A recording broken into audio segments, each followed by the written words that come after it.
11 chamber chair. And tonight you will get to hear about the great ideas that were brainstormed by more than 500 people in focus groups last summer. And you'll get to hear the updated statistics about our community. And then you will also get to hear a great inspirational story by a Jefferson City native telling how he lives his dream every day. In addition to the Jefferson City Area Chamber of Commerce, the City of Jefferson, and the County of Cole, we have a lot of sponsors to thank for helping us put this event on this evening. They are Ameren, Capital Region Medical Center, Central Bank, Home Savings Bank, Jefferson City Medical Group, Jefferson City Public Schools, Jefferson Bank, Lincoln University, Lynn State Technical College, Providence Bank, and St. Mary's Health Center. Please join me in thanking our sponsors for helping us.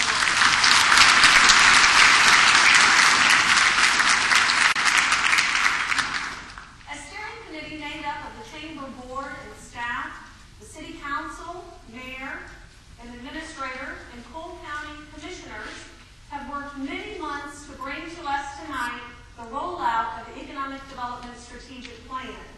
If you are on the steering committee, if you would please stand at this time, we would like to thank you for your service.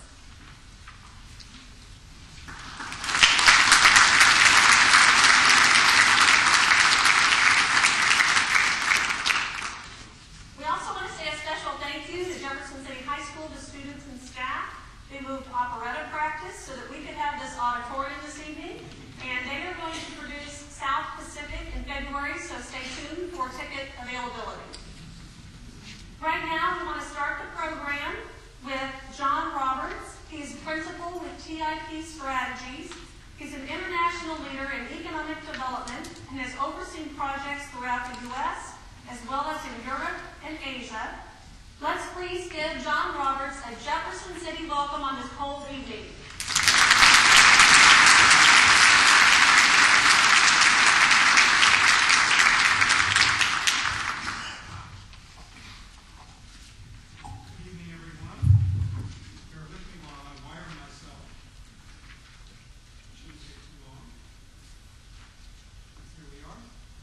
Am I on?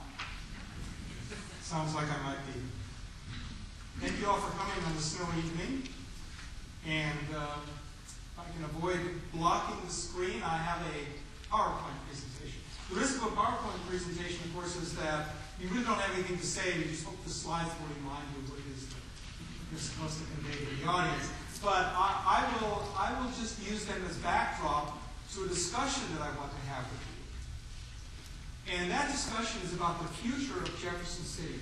When we take on a project like this, and we being TIP Strategies, I think the benefit that you have in working with us is that we see a lot of communities.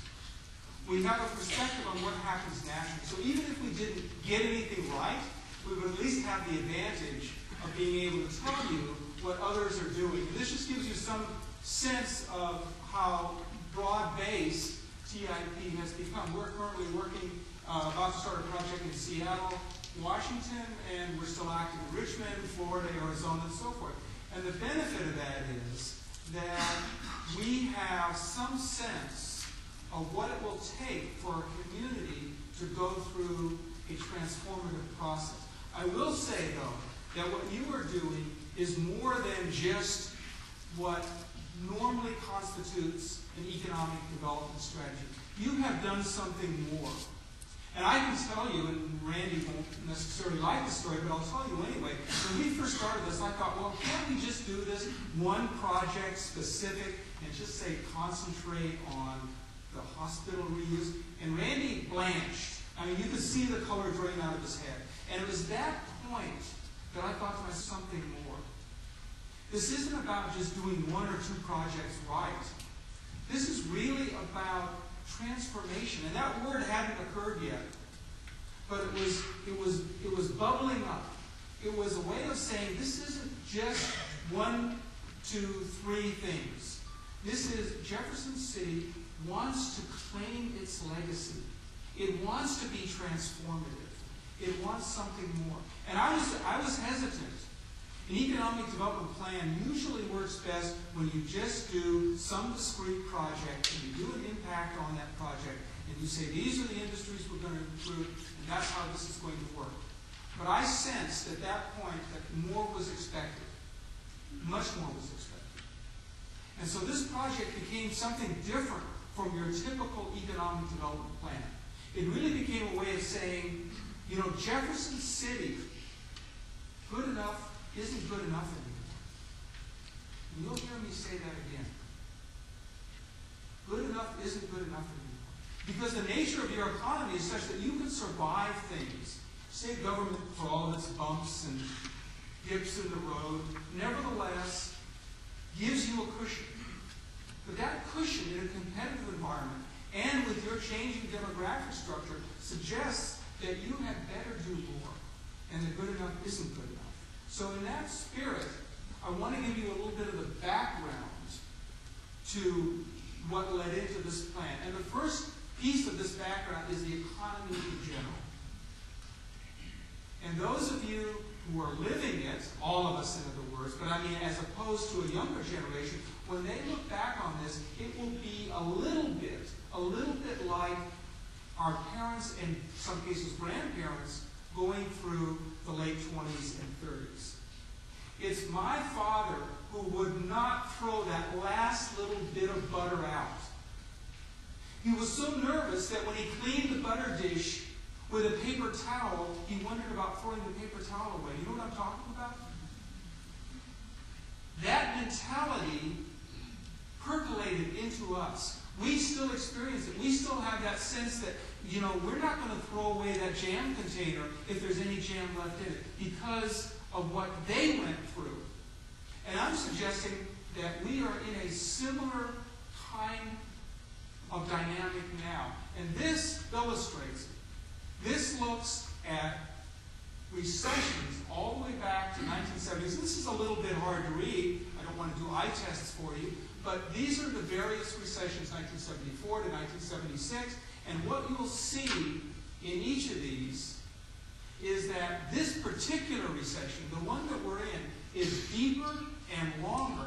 And that 100 line, is the time it took to get back to the employment level that the economy was at before the recession began. Are you all with me? So take a look at that.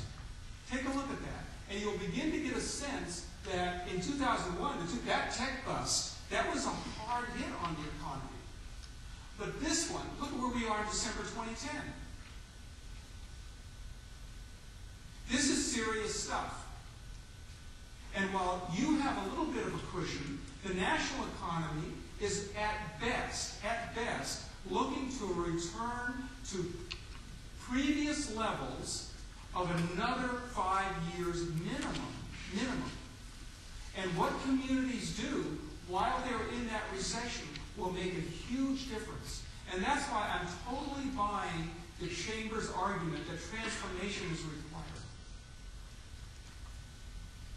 Now there's more to the story than that, because those employment levels need some parsing. We need to nuance them a little bit. And one of the ways that we need to nuance them is to understand that the unemployment levels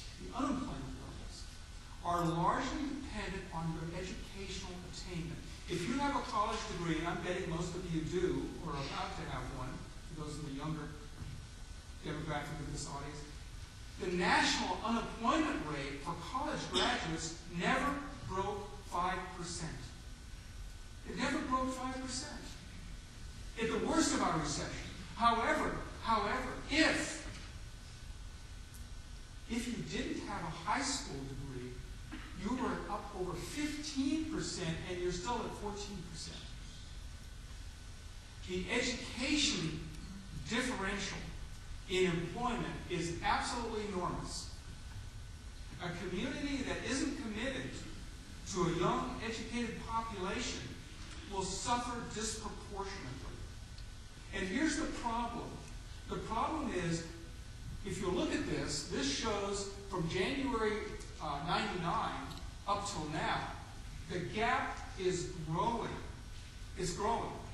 So in other words, the way that undereducated people suffered earlier in our history was less than they're going to suffer now and into the future. Again, are you all with me? In other words, if your workforce is uneducated, or to put it in Jefferson City terms, if you lose your college graduates and you are left with an aging demographic and no educated replacement, if you will, then your economy will suffer hugely. And it will suffer even more as we go forward. Because the gap in the time it takes to replace those jobs is even more severe on those who don't have a college degree. It's a totally different dynamic than it was in the previous economic time. So I'm casting shadows on them. And that's what economists do. They cast shadows. Now let's take a look at the region more specifically, taking a more regional perspective here. Look at your growth in the Columbia MSA and then take Jefferson City out of that. Your growth has been relatively slow compared to what Columbia has grown. If we weren't doing a formal plan, which we have done, and we were looking at where the single largest opportunity is, we would always, given what I've said and given what's going on in the region, have to conclude that the future is in your higher educational institutions. I've said this before to Dr. Mahoney. She knows I'm not just playing to the crowd. She knows that I believe this and that the data support it.